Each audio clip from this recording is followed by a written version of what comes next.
Well, ladies and gentlemen, welcome back to my channel as always, and today I actually wanted to take a little bit of a sidetrack and talk a little bit about the concept of nationalism.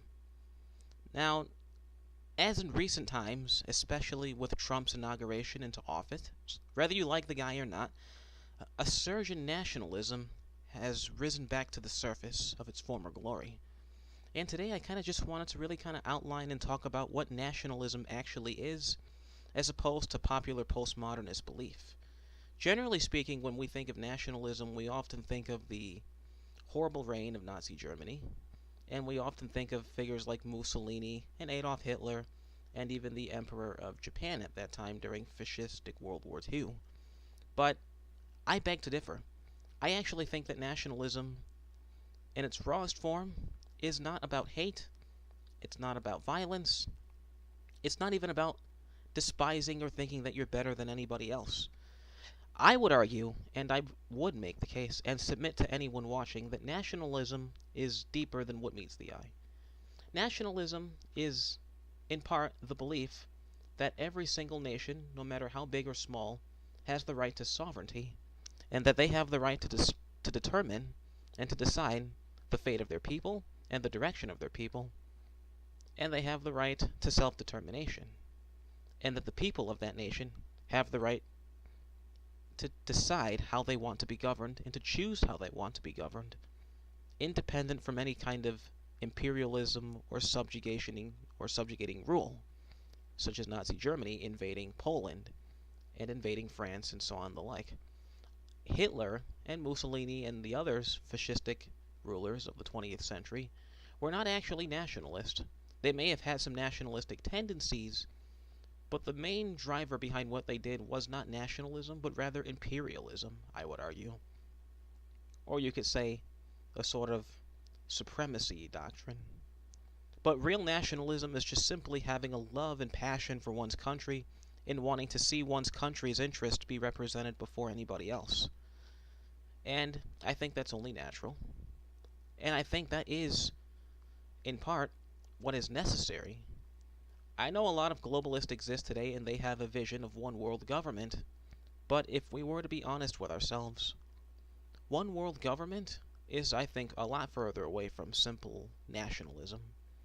Unless we can actually solve the problem of different cultures, different languages, different customs, and different histories, I don't think any world government will come to prominence with these barriers in place. These barriers, I think, are going to be the biggest hindrance to creating any world government. Any world government conceived of, as we see in things like Star Trek, or generally you see a world government depicted in science fiction, but I think that's a long shot from where we're at.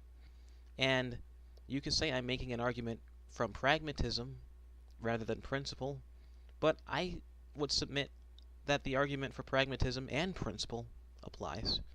I don't think there is any such thing as a world government that is achievable in this day and age. No. I don't think that is even the end goal, to be honest. I know a lot of people think it is, especially on the left. But I think, in all honesty, that nationalism is the way forward, and that nationalism is, in some ways, healthy. I mean, unless someone can make the case to me that it's not healthy to put the interest of your own nation or your own community above the outside world. It's almost as if it's a gradient you're operating under. In this gradient, you've got the most immediate environment as your utmost importance, and then once that's provided for and taken care of, you work your way outward. So, on this gradient, we've got, for example, your family. And then your family, which is the people who raised you, people who cared for you, the people who brung you up, you extend from. So after family, you've got community. And then the community is generally speaking, sort of the neighborhood you grew up in and resided in, and the neighbors you grew up around and resided around. And then you've got your schools, maybe your fire department, maybe even your local sheriff's department if you're lucky. And then you work your way from out there. And then you start talking about a city, perhaps, or a state if you're in the United States, or a province. And so this is when you get things like New York State, or Idaho, or Mississippi, or Vermont, or New Hampshire. So, yeah, you put the needs of your state above the needs of a state you don't live in. And that only makes sense because that is a part of your immediate environment. Or the state you live in is a lot more immediate than the state that you don't live in. So it's only natural that you do care more about perhaps what goes on in your state than, say, an outside state. This isn't to say that you don't care at all about what's happening on the outside. Of course you do. But as I've said, it's a gradient, and that gradient is derived from what's the most immediate and what's the most close to your given environment that affects you. See, humans are beings of incentive. We're motivated by incentives. And so incentives is what is part of what drives us forward. So what incentive do we have to care about what happens in our immediate environment? Because what happens in our immediate environment will affect us to a certain extent. And if it affects us to a certain extent, then it's in our best interest to take notice. Because any change in that environment can change our situations, sometimes very, very, very brief, and sometimes very, very sharp and drastic, for lack of a better word.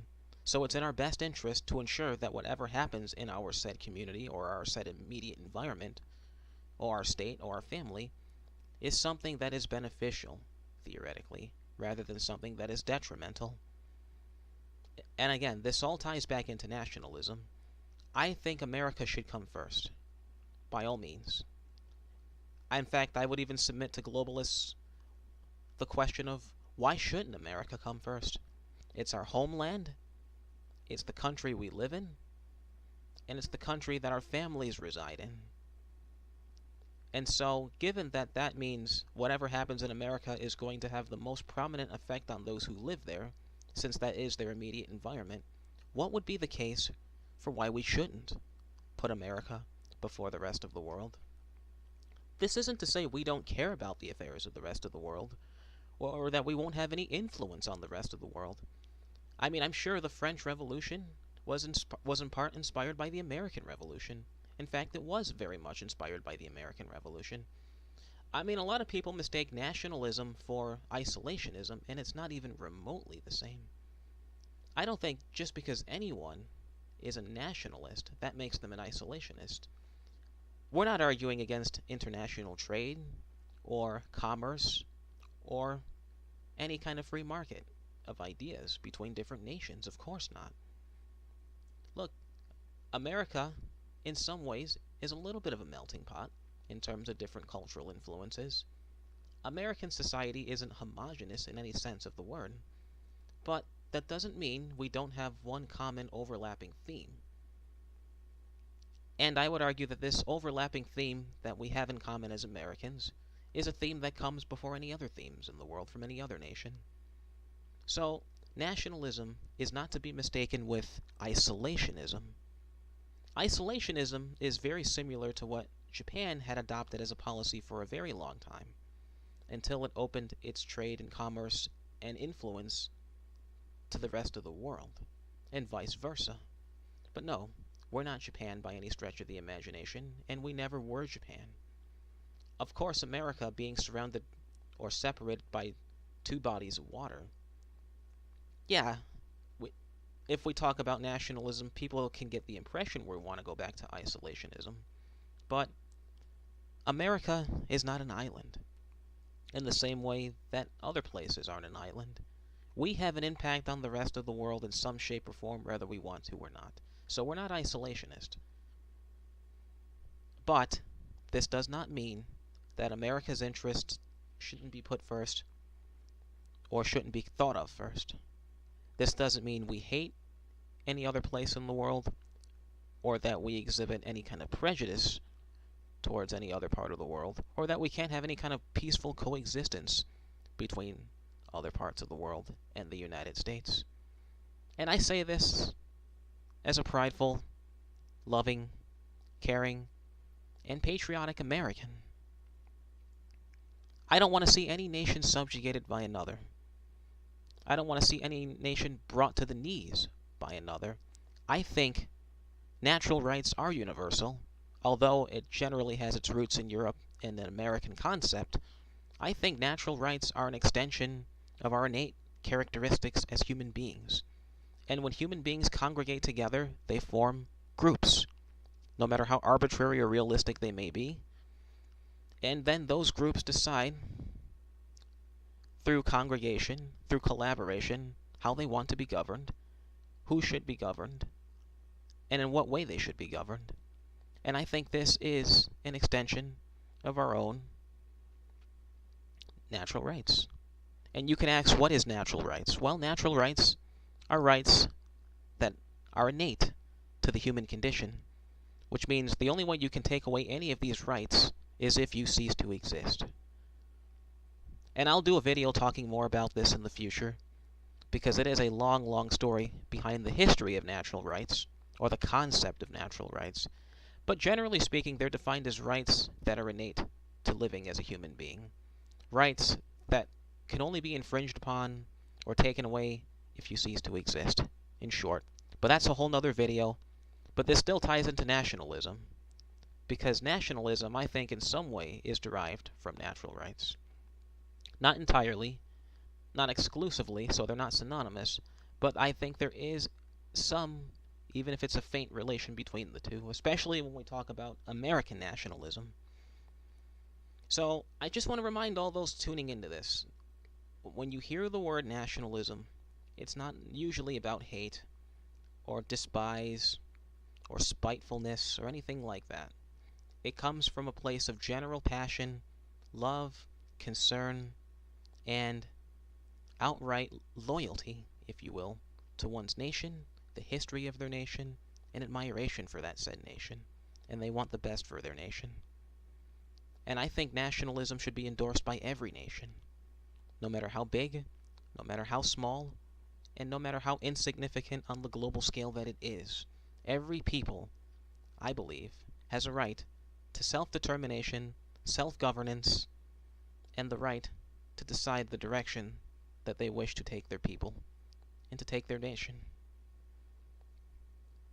And I want everyone to make that clear, if you are a nationalist listening to this, that we come from a place of love, not hate, not despair, not imperialism, not fascism, not totalitarianism, not authoritarianism even, as far as I understand, at least in America.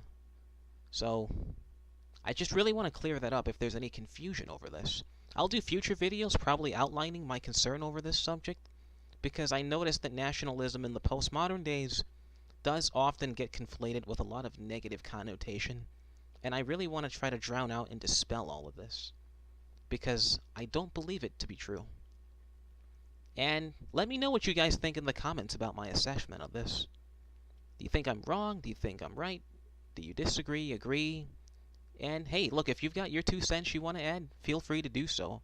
I'm open to open dialogue, new ideas, and so on and so forth, but as a libertarian, I don't see any legitimate reason why any one nation should rule over another one.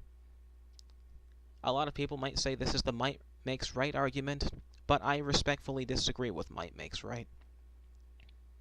And we can get into this in another video.